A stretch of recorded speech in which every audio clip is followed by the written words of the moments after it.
Welcome to Stuck, Time to Improv. I'm Mary Scott with Business Roof, and I want startups to be wildly successful.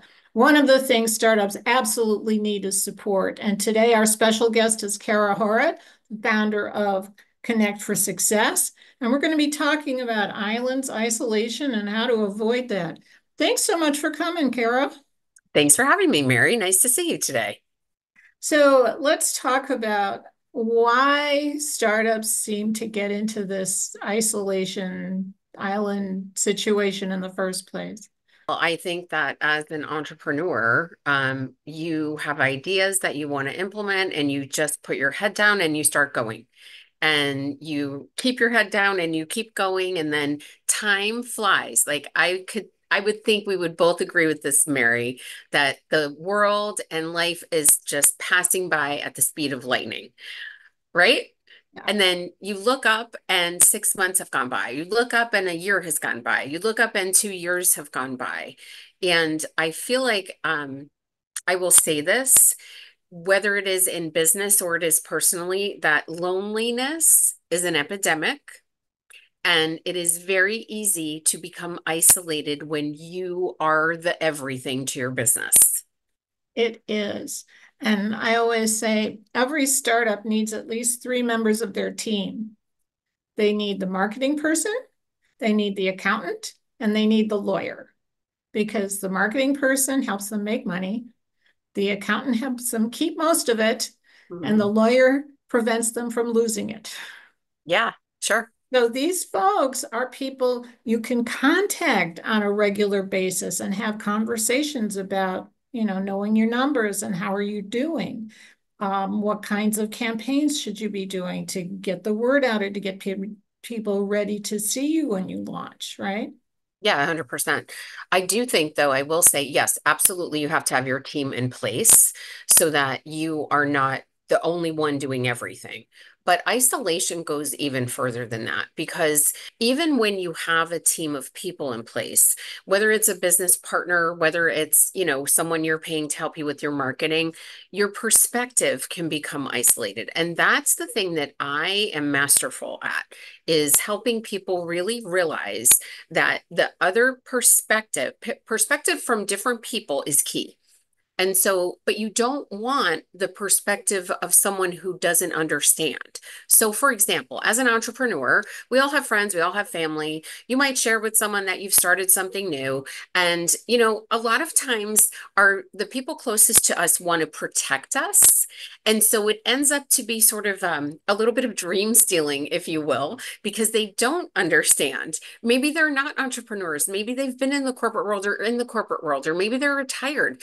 None of those things are what really drive you to be enlightened and to be inspired. And so I would almost say, not that you can't talk to or you shouldn't talk to your friends and family about your business.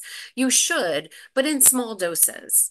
Who you should be engaging with, in my opinion, and what served me, and it has served many, many, many entrepreneurs that I've helped, is being in community with other entrepreneurs, with other people that have a like mind, that are going through the same struggles.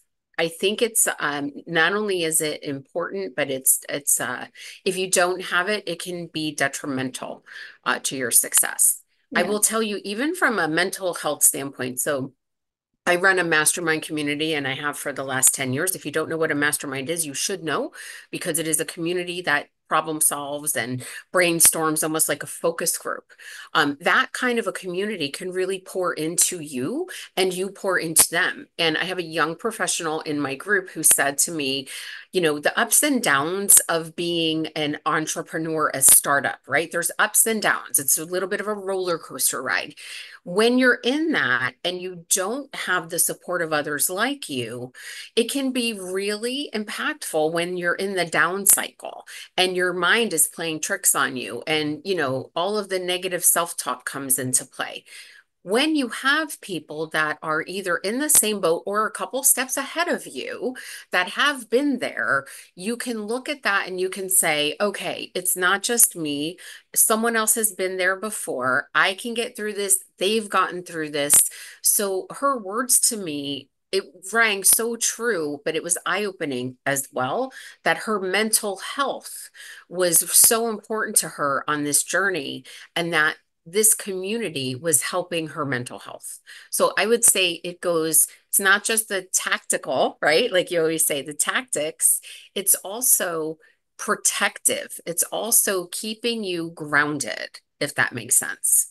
It does. So peer groups are really important, and you can find them in networking opportunities, or maybe your mentor knows other people who they have mentored in the similar industry. Although for startups in particular, sometimes it's very useful to find other startups who aren't in the same industry. Hmm. And you're going to be going through different kinds of situations, but some of the same situations in helping get funding, in how to decide where your focus group is for marketing. And when you're in different industries, you can look at each other's situations with a clearer mind and a bigger picture. So, that thing about you can't see yourself when you're in the frame. Right. Somebody Absolutely. else can help you there and you can help them. So it really is Absolutely. mutually supportive, right? Yeah. I mean, I suggest both. So I like to have a group that's not in my industry so that it's different perspective. But I also would like to have a group of people that are in my industry because it's nice you sharpen each other. And you can find these in networking, I would say, like with, for example, like a BNI. Within BNI, they have power partners. They have all kinds of training. So you can team up with people who share your same target market but don't do exactly the same thing. So you sharpen each other there. You can find it through the Chamber of Commerce, your local Chamber of Commerce, a lot of times. Like I know that my Chamber of Commerce is amazing. They do a lot of things. Within the chamber, they also have little groups. You can find it in a mastermind setting. That's what I specialize in. There's many places. You have to look though, because you have to look a little and dig a little to find the one that's right for you, right? Would you agree with that? I would. And also look at accelerators, look at university programs for entrepreneurs, because you'll find additional entrepreneurs who are at your space who've gotten farther than you, as well as the professors who really have another kind of insight. Absolutely. Yeah. Another great place to look would be something like an incubator or a co-working space that provides programming. Not all of them do, but there's programming to be found. And I think I feel like I live in an area, I live in San Diego, California. We're very entrepreneurial, so we have access to a lot of things. If you're in an area, just to encourage you that maybe isn't as entrepreneurial, maybe there's not as many programs like boots on the ground in person, there's tons of things that you can find online as well that bring that same type of community. Right. And I have to put a plug in for SCORE, which Yes. is the Service Corps of Retired Executives, particularly if you need someone to look at your engineering. These are the folks who really need to use them. Well, this has been great. Thank you so much, Kara, for talking about how startups need support and why they need support, and how people can potentially contact you for mastermind stuff. We'll put contact information in the comments. Thanks again. Okay. Well, thank you for having me. And this is Mary Scott with Business Riff. I want startups to be wildly successful. And one of the best things you can do to accomplish that is book a call with me at businessriff.com. And join us again next time for Stuck, Time to Improv.